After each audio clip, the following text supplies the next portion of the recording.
and thank you very much to Aoife and Claire for inviting me to speak tonight. My name is Selina Guinness. I'm going to speak for 5 minutes, no longer. If I'm still speaking after that, please come and take me off the stage, off the podium. So, I want to begin with a paradox. If someone says, know your place, aren't you really being told to get lost and disappear? It's a contradiction explored by a writer called Rebecca Solnit in her collection of essays, A Field Guide to Getting Lost. She points out that losing things is about the familiar falling away.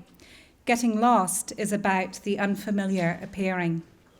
Losing things may embody carelessness, absent-mindedness, a sense of dispossession that may be hard to master, but which probably won't undo the owner's sense of their own existence. Getting lost advances further down the scale of loss towards self-annihilation.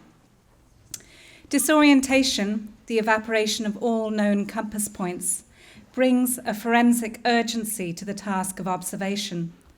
Once you've stumbled off the path without a map in a place you barely know, don't you look around for landmarks and take the position of the sun?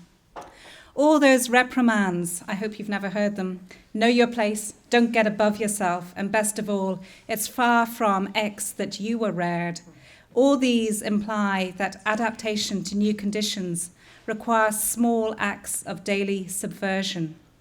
Individuality is discovered in the process of slipping off that old familiar leash. You must allow yourself to be fully lost before you can find yourself. It seems to me that Solnit's title, A Field Guide to Getting Lost, provides a manifesto of sorts for In Context 4, this exciting new vision for the South Dublin County Council programme of public art. Now, when I was a kid, my dad decided to take a shortcut through Tallaght on the way to Newcastle one Sunday morning, where we were due to go out beagling across the fields. Lampposts and the skeletal frames of half-built houses soon replaced the hedges before the road flowed into a delta of new suburban tributaries around what is now Feta Cairn. The Ordnance Survey map simply could not keep pace with Tallagh's development in the late 1970s. Without a map, but with the morning sun behind him, my father reasoned that we'd soon reach Cairns, or as Sat-Nav today would have it, our final destination. There were no clues yet in that half-built landscape to guide a stranger, and no curb or corner had yet acquired the significance that comes with living there. The sun was as useless as a daylight star. My father should, of course, have stopped to ask directions, to start that conversation when a person lost entrusts their safety to a person found, and listens closely to hear the route described. Do you remember passing a stack of breeze blocks about a mile back? The most ordinary things can become landmarks when described to a stranger. Only through another's call to look up and look around you can things past or passing or to come become our own way stations on the path back from being lost, places to recover meaning from that moment of panic when we face annihilation. This is an old-fashioned story. The estates were empty that Sunday morning, and it was some time before my father finally admitted defeat and found his way back out onto the road that led directly home.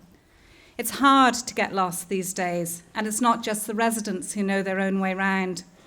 On Street View, anyone can scope out a neighbourhood without risk of wet or conversation. Of course, people too are mappable. We can all be scoped in profile, befriended or defriended, rejected or accepted before we've ever met. Emmanuel Levinas says we discover our humanity in the gaze of the other, that moment of trust when we lose ourselves in someone else's eyes. How, I wonder, is this encounter compromised if we let our social network first determine who's going to appear on that horizon? In the face-to-face encounter, the window rolled down, do we find new features to discover? Or, if we have lost our own capacity to get lost, always knowing how to reach our final destination, do we not also lose our ability to observe and engage fully with those we meet in passing? Before sat-navs, there were field guides, but they didn't announce the species. You still had to use your own eyes to spot and identify the bird. Art's best ideas come from making strange, from telling others why they should consider an ordinary stone a landmark. They come from risk and adventure, from getting your feet wet in your encounters with the world.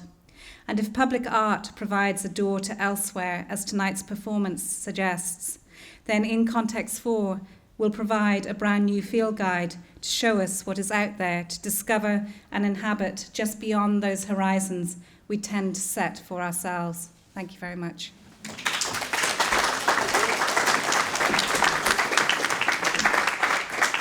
Thank you to Selina for that very eloquent and for her speech and for her thought-provoking words. We're going to move forward to the next part of the evening, which is the performance of Transborder by Havoc and Doors to Elsewhere. So part of the performance takes place at 4 different locations outside. We're going to create a circle and come back in through the library from the other end.